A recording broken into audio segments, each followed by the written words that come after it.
हमारे जिस्म में जब तक जान बाकी है, हमारा दिल जब तक धड़क रहा है, हम बाबरी मस्जिद के लिए, हमारी एसडीपीआई बाबरी मस्जिद के लिए एहतजाज जारी रखेगी। कि पूरा बाबरी मस्जिद के फेवर में वहाँ पर फैसला आने का था, लेकिन यहाँ पर सुप्रीम कोर्ट दबाव की बुनियाद पर और आस्था की बुनियाद पर मंदिर के हक में फैसला किया है। हमें नाइंसाफ़ी मिली है, इसीलिए हम इसको इस सुप्रीम कोर्ट को वर्डिक्ट को बार बार हम एहतजाज करते रहेंगे जब तक बाबरी मस्जिद को पूरी तरह से इंसाफ ना मिले। बाबरी मस्जिद के साथ इंसाफ करो, बाबरी मस्जिद के साथ इंसाफ करो, अरे सजा दो, सजा दो, सजा दो, सजा दो, बाबरी मस्जिद के कातिलों को सजा दो, बाबरी मस्जिद के कातिलों को सजा दो। सुप्रीम कोर्ट ने कहा कि वहाँ पर इलीगल डेमोलिशन किया, उनको सजा दो, सजा दो, सजा दो, सजा दो, सजा दो, सजा दो, शर्म करो, शर्म करो, शर्म करो, अरे उमा भारती हो बर्बाद, हो बर्बाद, हो बर्बाद, अरे एल.के. अडवाणी हो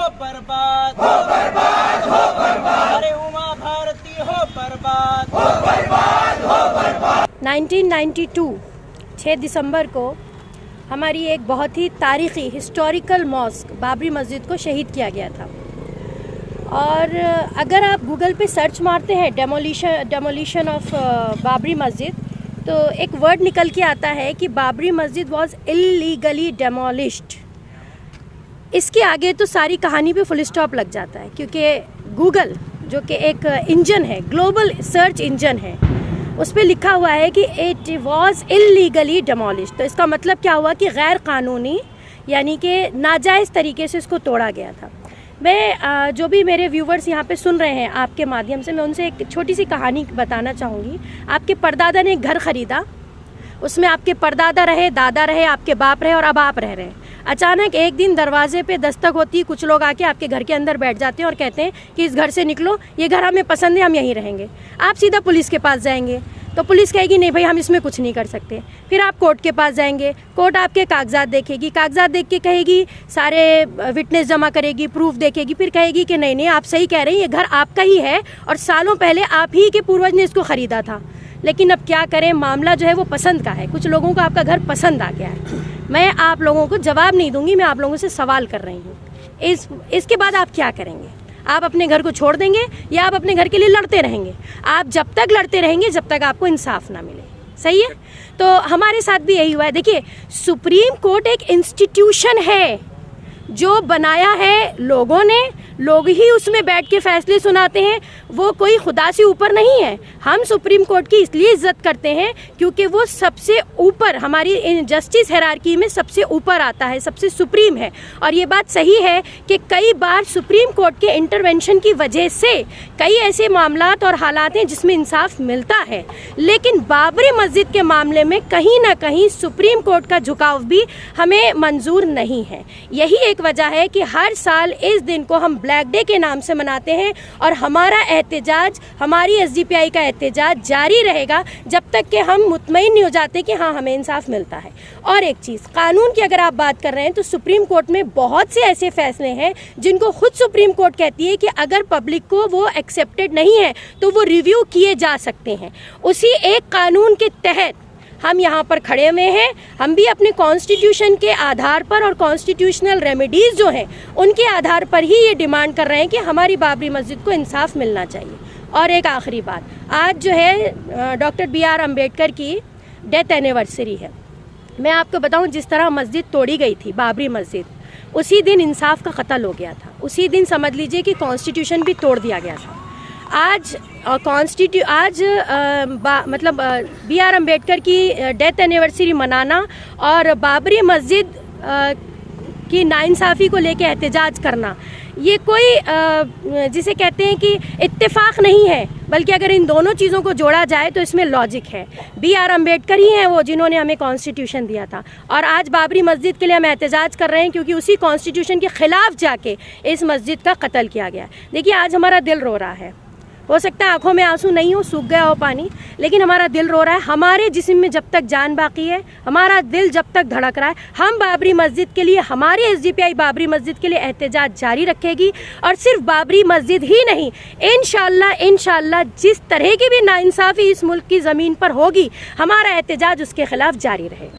आज social democratic party of India SDPI पूरे मुल्क भर में एहतजाज कर रही है कि बाबरी मस्जिद के साथ एक नाइंसाफ़ी हुई है। जो सुप्रीम कोर्ट का जो फैसला आया है, सुप्रीम कोर्ट का फैसला तो आया है लेकिन इंसाफ नहीं मिला। इसके ज़िमन में आज गुलबर्गा में भी हम लोग एहतजाज कर रहे हैं। जैसा कि आप लोग जानते हैं, सुप्रीम कोर्ट का जो जजमेंट है 1045 पेजेस का जजमेंट है। वो उस जजमेंट के अंदर क्लियरली, उस जजमेंट को अगर पढ़ेंगे तो उस जजमेंट का क्लियरली ये कहता है कि उसके ऊपर रिव्यू किया जाना चाहिए। वो जजमेंट ये चीज़ कहता है। तो सुप्रीम कोर्ट ने ये बात को माना है कि जो आर्कोलॉजिकल सर्वे ऑफ इंडिया है, जो ASI है, उन्होंने वहाँ पर सर्वे किया और उस सर्वे के अंदर ये वहाँ पर किसी भी मंदिर को तोड़कर बाबरी मस्जिद बनाने का वहाँ पर कोई भी पार्टिकल्स नहीं मिलते हैं। ये ASI की रिपोर्ट है और सुप्रीम कोर्ट ने इसको एक्सेप्ट किया है।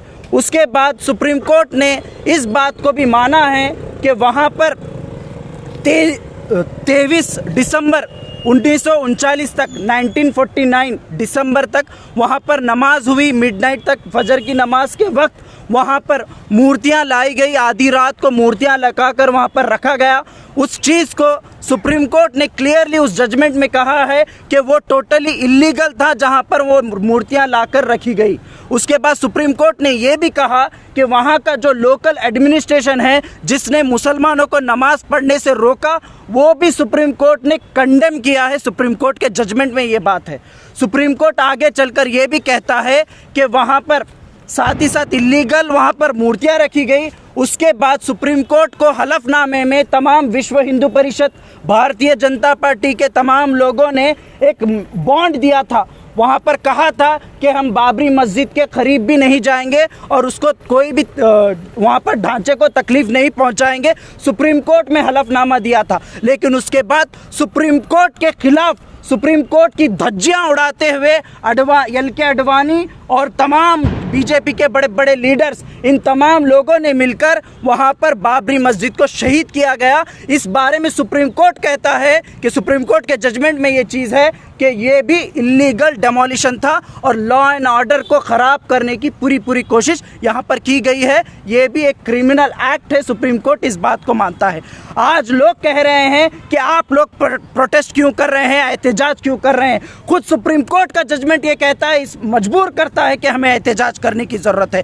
सुप्रीम कोर्ट का पूरा अगर जजमेंट पढ़ेंगे कि कहीं पर भी पूरा डिटेल अगर आप पढ़ेंगे, उसमें कहा गया है कि पूरा बाबरी मस्जिद के फेवर में वहाँ पर फैसला आने का था। लेकिन यहाँ पर सुप्रीम कोर्ट दबाव की बुनियाद पर और आस्था की बुनियाद पर मंदिर के हक में फैसला किया है। इस बात को हमें समझना है। तो इसीलिए आज social democratic party of India पूरे मुल्क भर में एहतजाज कर रही है। कुछ लोग कह रहे हैं कि तुम सुप्रीम कोर्ट के खिलाफ कैसे जाएंगे। सुप्रीम कोर्ट का जो फैसला है वो फैसला है, इंसाफ नहीं मिला, इसके ऊपर रिव्यू भी किया जा सकता है। सबरीमला 2018 का जो केस है, सबरीमला के ऊपर सुप्रीम कोर्ट ना कहना था कि वहाँ पर सबरीमला अयप्पा स्वामी के पास औरतें जा सकती है, सुप्रीम कोर्ट का जजमेंट था। लेकिन यही अमित शाह होम मिनिस्टर होते हुए, यही बीजेपी के लोग, तमाम लोग सुप्रीम कोर्ट के खिलाफ एहतजाज करें, सुप्रीम कोर्ट के वर्डिक्ट के खिलाफ एहतजाज करें। जब सुप्रीम कोर्ट को मजबूरन होकर उस फैसले को वापस लेना पड़ा, आज भी वो रिव्यू पिटिशन में है। और उसके बाद हम देख सकते हैं कि जो इसके SC/ST एक्ट के बारे में, SC/ST एक्ट के बारे में सुप्रीम कोर्ट का एक फैसला आया। उस फैसले के बाद पूरे मुल्क भर में दलितों ने एहतजाज किया कि सुप्रीम कोर्ट के इस वर्डिक्ट के खिलाफ। उसके बाद क्या हुआ, सुप्रीम कोर्ट को रातों रात खोलना पड़ा। उसके बाद रातों रात खोलकर 2018 मार्च को वहाँ पर सुप्रीम कोर्ट ने उस केस को, उस जो वर्डिक्ट को वापस लिया और SC/ST एक्ट को रोक दिया। और उसी वक्त पार्लियामेंट में भी उस बिल को वापस लिया गया। ये प्रोटेस्ट होता है। उसके बाद हम देख सकते हैं रविदास टेम्पल, जो तुगलकाबाद दिल्ली के अंदर जो रविदास टेम्पल है, उसको सुप्रीम कोर्ट ने कहा कि ये सेंट्रल गवर्नमेंट के ज़मीन में बनाया गया है, इसलिए इलीगल कंस्ट्रक्शन है, इसको डेमोलिश करना चाहिए। जब दिल्ली के डेवलपमेंट अथॉरिटी ने वहाँ पर जाकर पूरी मंदिर को तोड़ डाला, उसके बाद दलितों ने पूरा दिल्ली बंद कर डाला। उसके बाद क्या हुआ, वहाँ पर सुप्रीम कोर्ट ने फिर एक बार रिव्यू लेकर वहाँ पर सेंट्रल गवर्नमेंट को ऑर्डर दिया कि वहाँ पर फिर एक बार मंदिर बनाना चाहिए। उसी जगह पर जिस जगह पर सुप्रीम कोर्ट ने कहा था ये इलीगल है, वहीं पर मंदिर बनाने की इजाज़त दी गई। जब फार्मर्स का प्रोटेस्ट हुआ, उस फार्मर्स के प्रोटेस्ट के बारे में भी सुप्रीम कोर्ट का कहना था कि आप प्रोटेस्ट क्यों कर रहे हैं। जब फार्मर्स ने कहा कि हम प्रोटेस्ट करेंगे, ये हमारा हक है, आप कुछ नहीं कर सकते, सुप्रीम कोर्ट को कहा। लेकिन क्या हुआ उसके बाद सुप्रीम कोर्ट को भी मानना पड़ा, आज पार्लियामेंट को, नरेंद्र मोदी को भी मानना पड़ा। तो ये है एहतजाज होने का मकसद। अरे Narendra Modi Shem Shem Shem Shem Shem Shem, अरे बाबरी मस्जिद के कातिल Shem Shem Shem Shem Shem Shem, आवाज दो जिंदाबाद जिंदाबाद जिंदाबाद जिंदाबाद, एसडीपीआई जिंदाबाद एसडीपीआई जिंदाबाद। एक्ट 1991 सेक्शन 3 कहता है कि 1947 आज़ाद देश जब आज़ाद हुआ है, उसके बाद कोई भी धर्म स्थल पर अगर वहाँ मस्जिद है या अगर मंदिर है तो उसको तब्दील नहीं किया जाएगा, बल्कि एक प्लेस ऑफ वर्शिप एक्ट 1991 कहता है, उसका सेक्शन 3 कहता है। लेकिन हम देखते हैं, लेकिन उस वर्शिप एक्ट वो जो कानून में बाबरी मस्जिद का जो एक केस है उसको एक्सक्लूड कर पूरे जो प्लेसेस ऑफ वर्शिप है, चाहे वो मंदिर हो, मस्जिद हो, चर्च हो, सबको इंक्लूड किया गया है। लेकिन हम देखते हैं आज यूपी के इलेक्शंस हमारे सामने आए हैं, वहाँ के बीजेपी के लीडर्स अब काशी और मथुरा की बात करना शुरू किए हैं। आपको मालूम होना चाहिए, यही प्लेस ऑफ वर्शिप एक्ट 1991 के सेक्शन 2 और सेक्शन 3 कहता है कि अगर कोई शख्स किसी प्लेस ऑफ वर्शिप के बारे में अगर कोई कॉन्स्पिरेसी की बात कहता है, अगर इस तरह की कोई सोच रखता है, तो ऐसे लोगों के खिलाफ 3 साल की सज़ा होगी और जुर्माना होगा। लेकिन हम देखते हैं कि यूपी इलेक्शन आते ही बीजेपी के वो सारे मिनिस्टर्स अब काशी और मथुरा के बारे में बात कर रहे हैं। अब तक उनके ऊपर ना कोई एफआईआर हुआ है, ना उन्हें अरेस्ट किया गया है। बोलने का मकसद ये है कि जो भी कानून है वो सिर्फ यहाँ के मुसलमानों के लिए, दलितों के लिए, पिछड़े तबक़ात के लिए, कानून फार्मर्स के लिए है। बीजेपी और संघ परिवार ये कानून से ऊपर हैं बोलकर आज की जो एडमिनिस्ट्रेशन है, आज की अदालतें बता रही हैं। आज जो ब्लैक डे एसडीपीआई की तरफ से मनाने का जो हम ब्लैक डे मनाते हैं, इसके 2 कारण हैं। एक तो बाबरी मस्जिद को इंसाफ मिलना है, दूसरा इनकी जो ये गंदी जो सियासत है, जो जहरीली जो सियासत है, ये सिर्फ बाबरी मस्जिद पे नहीं रुकेगी, ये मथुरा और काशी पे भी जाएगी। इनके एजेंडे में तकरीबन 20,000 से ज़्यादा मस्जिद है। अगर हम यूं ही खामोश रहेंगे तो हमारे हर शहर की, हर महल्ले की मस्जिद भी आकर कहेंगे ये पहले मंदिर था, तब आपके पास कोई जवाब नहीं होगा। जो लोग कहते हैं कि बाबरी मस्जिद सिर्फ एक ही है, उनको दे दीजिए, मामला ख़त्म कीजिए। मैं उन अक्लमंदों को कहना चाहता हूं कि बाबरी मस्जिद सिर्फ वो एक नहीं है, उसके बाद अब उन्होंने मथुरा और काशी के ऊपर बात कर रहे हैं। इस तरह से 20,000 की लिस्ट है उनके पास। आप क्या उसे भी खामोश बैठेंगे?